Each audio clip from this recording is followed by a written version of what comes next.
So we are going to be looking at MTurboAmp. Now this I find interesting, and that's why I'm doing a video on it. It's specifically aimed at guitars, presumably because it's an amp. Obviously you could use it for other things. But what I found interesting about this is that it's different from other ones I've used and seen out there. I'm a guitarist myself, as you'll hear, because I'm going to use some of my guitar playing to show this. This one really allows you to take it way out there with shaping the distortion and the nature of the distortion, and that is what I find personally interesting. But before we get started, if you can like the video and subscribe and ring the bell, that's really helpful to me and really appreciate it. So there's, as we all know, there's loads of amp emulations out there and some really good ones, and they're great. But what interests me primarily is working with guitar sounds which are different, which go out there somewhere unusual and somewhere different. And this one, although you can emulate guitar amp sounds really well with it, you can also take it way out on the edge. And what's different between it and other plugins that can do that is that, to my ears, this one sounds really musical, pretty much anything you do with it. So there are some other plugins out there which allow you to take the distortion way out there.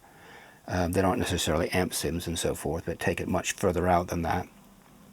But my experience with most of those is that you can find a sweet spot where it sounds musical and nice on the guitar, and then outside of that it doesn't sound so usable or so nice. When I say good, by the way, I mean to my ears on guitar. It might, some of those other ones might sound great on other sources. What I really like about this one is, even if you take it way out on the edge, it sounds good all over the place. You know, however you tweak it, it sounds good in just some different way. So that I found unusual and really good about this one. So other things about it are, it's very flexible. You can shape the distortion in numerous different ways, way past what amp sims allow you to do, which is, again, really useful if you want to take it somewhere different and create something that sounds new and different for the guitar, or maybe something else. So we will go through some of the controls. I'm not going to do an exhaustive walkthrough or anything, but I think I'm going to start with some guitar. So this isn't something I've done before. I've not done anything on guitar solos before. The reason is that most clients don't want you messing around with their guitar solos or any other solos with a load of plugins on YouTube. So that's why I'm using something of my own. It's an album that is going to be coming out later this year. It's finished and mixed, and it's just waiting for its release schedule. And it's got guitar solos on it because I'm a guitarist. So just to preface this, the kind of style I do might be a bit different than what you're used to hearing. In terms of, some people would call it jazz. It is improvising over chord changes. Other people would call it rock because I use really kind of distorted tones and lots of rocky techniques mixed in. So it doesn't matter to me what you call it, but just so that you know, it's might sound a little different than what you're normally expecting from a guitar solo. So this tone already has overdrive on it. And again, that's what I'm interested in here, is not trying to take a clean guitar tone and make it sound like this amp or that amp.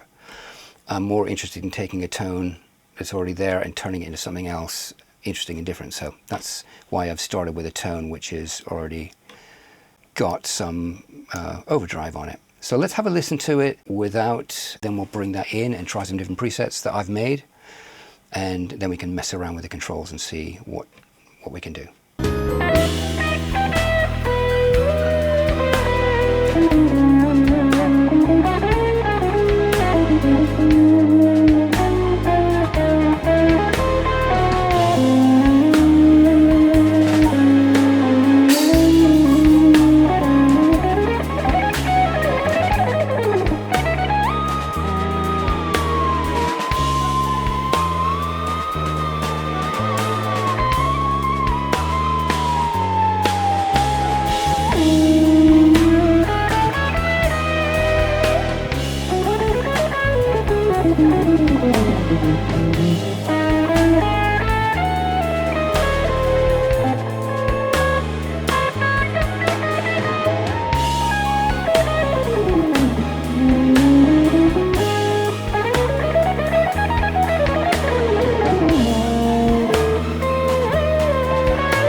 So that gives you an idea of what it's like without MTurboAmp. So let's now turn on MTurboAmp, and I'm going to choose a preset that I made, which is not too far out there, just to show you what it sounds like with just a really thick, smooth distortion, so you can get an idea of that. So let's have a listen to that. I'll bring it out, I'll start with it out and then I'll bring it in.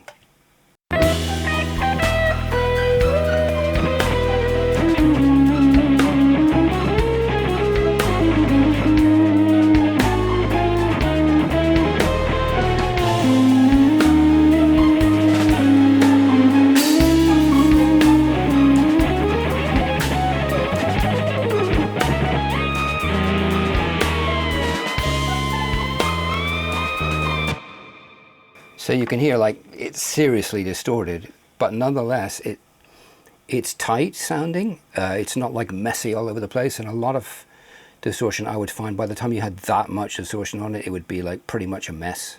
But this is really tight sounding, which I like. It's keeping, you know, all the notes intact, all the attacks of the notes are all kept intact. Again, not something you get out of a lot of other things once you put that much on there. So, and it sounds nice and sweet and musical despite being like taken fairly far out there on the distortion scale. So let's try one that's even further out.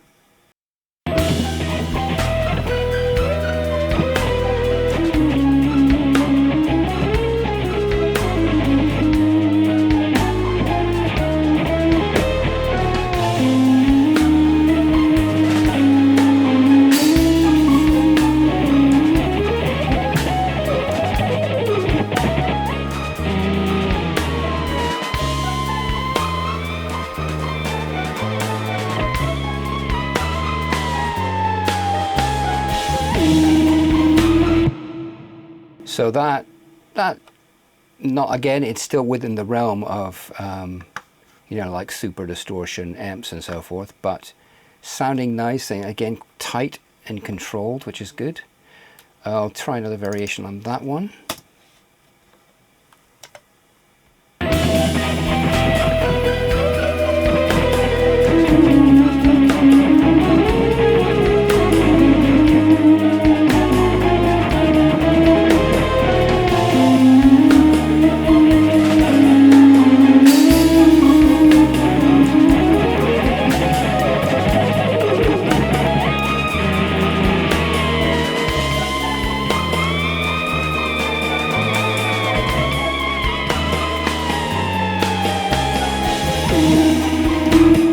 So really working well to my ears, despite the fact that it's seriously distorted. It's still retaining everything there. It's retaining the attacks of every note. It's not breaking up. It's tight and remaining musical. So I'm just going to try over here for a second because there's a kind of dive bomb, and I just really like what this distortion does with that. So just have a quick listen to that. When it dies down, just what really cool stuff goes on with this distortion.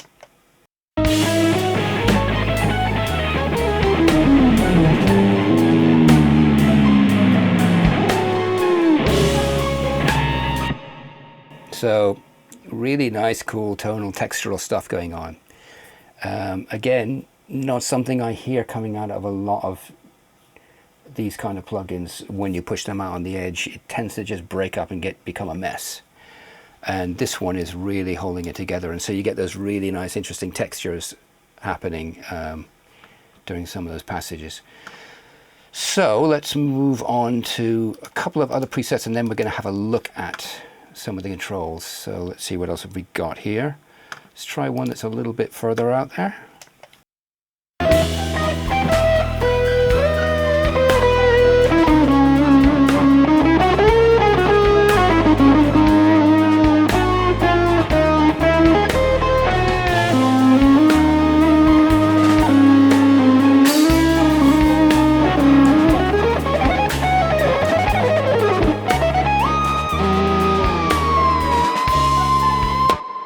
So that one is almost like somewhat synthy sounding. It's not super crazy distorted like the other tones were, but it's really changed the guitar tone. Let me just take it out and back in again so you can hear the difference.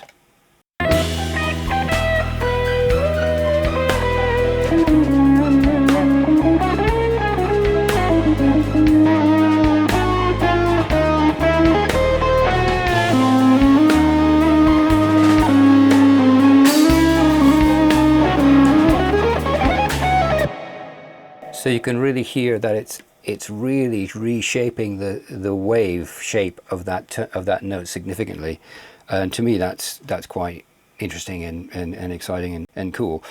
And again, it's not that many that can do that in that kind of musical way. There's one by Sound Vibes called Turbo, which is really great at that kind of a thing, and I'm really looking forward to them releasing that in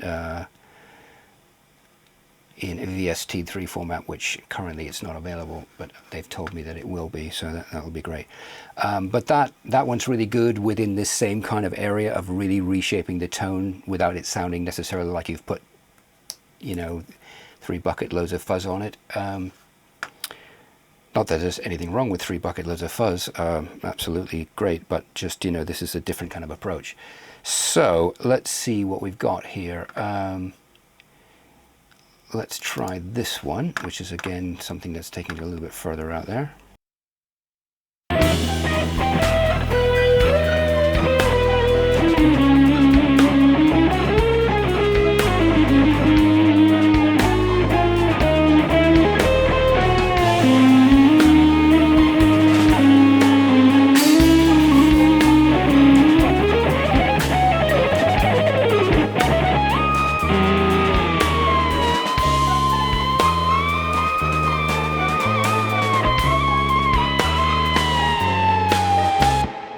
So let's see what else we've got here. We've got, let's try this one.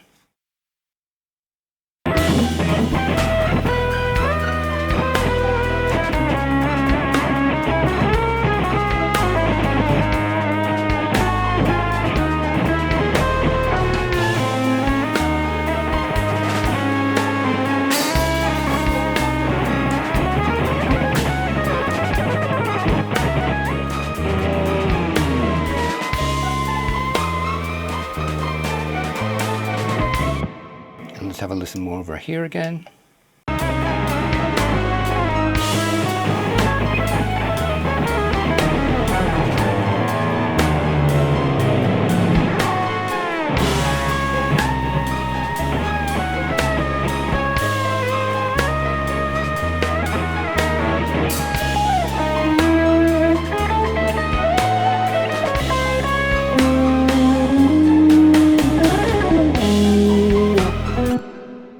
So again, I just pulled it out at the end there so you could just hear the contrast between what we had and the original sound.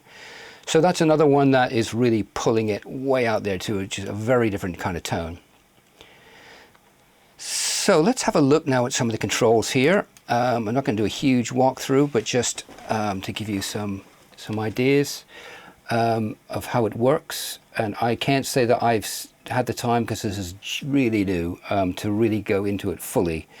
And as with Melda's other plugins, there's all kinds of levels of complexity hidden away behind here that you can go in and mess with, I'm guessing, because all their other plugins are like that. But just on this front page here, I mean, you can go out into an even simpler front page like this, which is, they've started putting in these nice graphics and so forth. But this could hide anything behind it, if you see what I mean. This is really just a graphic, and although it says this and it looks like it's one of the presets, it actually isn't. I've completely changed it. Still looks the same and so forth, but actually inside I've changed it. So I always just jump straight to this because I want to get in and start messing with the controls. Now, interesting on that last one, it's only 17% wet, even though that amount really transformed the sound pretty significantly. So it's one of the other interesting things I find about these sounds when you really pull it out there with wave folding and so forth.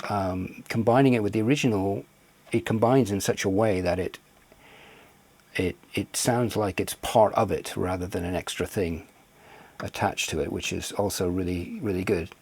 So, okay, just going through here, we've got 9 stages of distortion we can have. Each of these can be enabled and opened up like this, so that you have this full set of controls. So there's a lot of stages of distortion here. Now, I'm not quite sure why you'd want 9 stages of distortion myself. I don't think I'd get past 3 probably, but in terms of sound design, who knows? And I guess you could probably use that to kind of switch these off and on with foot pedals and things, which could be really useful. But I guess you could switch patches as well. Anyway, that's what you've got. You've got a huge amount of flexibility here. It would have been interesting to see whether you could get parallel processing between these, like you get in, say, the Snap Heap plugins, where you've got kind of slots like this, but you can send things across parallel to other ones. Now, maybe there's a way to do that in here. I know, again, I haven't looked at it exhaustively, but if there isn't, I think that could be an interesting addition. Anyway, let's have a look at just one of these. So I'm just gonna close this one. Sorry, I'm gonna close this one off just so you can see just one of them to make it a bit less confusing to look at, hopefully. So we've got gain in to the distortion stage and gain out. That feeds into the next stage if you have one, or if not, straight into this output section. We've got a high pass and low pass filter, which is really great. And you've got a range of steepness from 6 to 120 dB per octave, which is fantastic that you've got this range here, because you can get really steep if you need to, or keep it really shallow. I mean, that's just fantastic. And you set the frequency here. So you've got a Q filter here, which gives you a resonant bump around the cutoff frequency, which is great. So really flexible filters here, which with distortion, especially when you're pushing it out on the edge, are pretty much essential in my view to have. Then you've got an all-pass filter. Now this one is curious to me because all-pass filters shift the phase rather than the frequency. So that's kind of intriguing to me. I'm not sure why they've put that in there, but it makes me think that there might be something interesting that can happen with this. Interesting that they've included that. I expect there must be a good reason for it. Then we've got here filters, which are parametric EQs basically, and you've got boost frequency, boost cut frequency, and Q. So you can really shape a lot. Now what it doesn't tell you is where these sit in the signal chain. To my ears it sounds like these filters are happening after the distortion. Then it's got a convolution. It looks like you can load a convolution impulse response in here, which could be interesting. And then finally you've got the distortion section itself. And here we've got a range of different types of distortion. The first lot are more lend themselves more, I would say, to amps and distortion pedals and so forth, guitar pedals. And then towards the end we start getting to more extreme ones. The clip ones start getting more extreme, and then we've got these two wave folding shapes here, which are really great for taking it like right out there. And I would love to see like another 4 of these fold or similar wave shaping algorithms in there. I mean, these sound great, and this is all fantastic, but to me, some really interesting stuff happens once you start getting into these areas, and I'd love to see maybe another 4 of these, and I'd be even happier, because there's some other really interesting ones around. There are some that give you like 5 or 6, and they're each really quite unique and interesting and different. So it'd be great to see that in an update. And the biggest achievement I think they've made with this is how good it actually sounds, whatever you do with it. That's unusual in my view. So what else have we got here? Well, we got a lot of flexibility here. We've got the ability to boost individual harmonics, the second, third, fourth and fifth harmonic. You can boost them, and that further changes the shape you start with whatever you've chosen here. And you can pull them down negative as well, which isn't, it explains that's not like out of phase, it's just a different way of boosting that. So my guess is these are changing the shape. And then this analog control brings in even harmonics, which are the kind of harmonics you get from, you know, analog gear, tubes and so forth. So that's all really great. With this you can get a big range of sounds. And then we feed into this. Now, from what I can gather with this, this is the dry wet, this is the volume going into the dry wet, and this is the overall volume. So yeah, I'm not going to go any further with this. There's more to this, as there is with all Melda plugins. Some of these menus, there always are things that you can do beyond what I'm showing you here, but this is not an exhaustive thing. Digging around in some of their other plugins, you find all kinds of screens, which is great. I don't actually have the time to figure it all out, but this is pretty straightforward. And I like that. I like the fact that they've made this pretty straightforward. And for people that just want a really quick and easy, they've really done a good job, I think, of giving you some sort of macros that control what goes on under the hood. So I hope you found this useful. If you did, please do give the video a like and subscribe and ring the bell, and that's really helpful to me, and hope to see you next time.